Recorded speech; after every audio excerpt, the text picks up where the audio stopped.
जब ही अपनी इंद्रिय की तृप्ति की इच्छा आ गई, अपने सुख अपनी अनुकूलता की बुद्धि आ गई, तो वहां प्रेम रह नहीं सकता है, प्रेम प्रकट हो नहीं सकता वहां।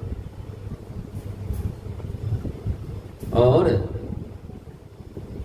तो वो क्या हुआ, वो कामना है, उसका नाम काम हुआ। फिर क्या कहते हैं, जहां काम तहां राम नहीं, जहां राम नहीं काम। जहां कामना है, अपनी सुख की अभिलिप्सा है, अपने सुख की चाह है, वहां ठाकुर जी हो नहीं सकते हैं।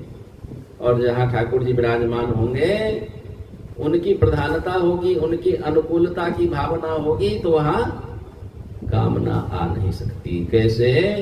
तुलसीदास जी कहते हैं, तुलसी क्यों कर रही सके रवि रजनी इकठाम।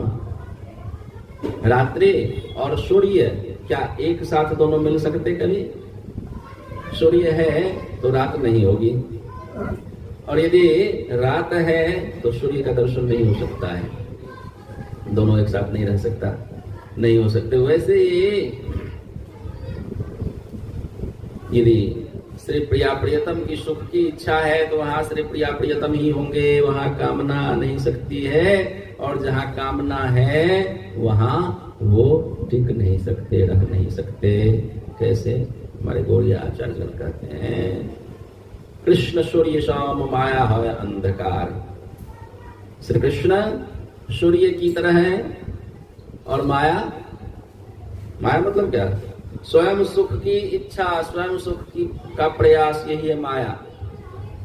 माया मतलब जो है नहीं उसी को मानना, जो कभी हो नहीं सकता उसी की इच्छा रखना, ही तो माया है।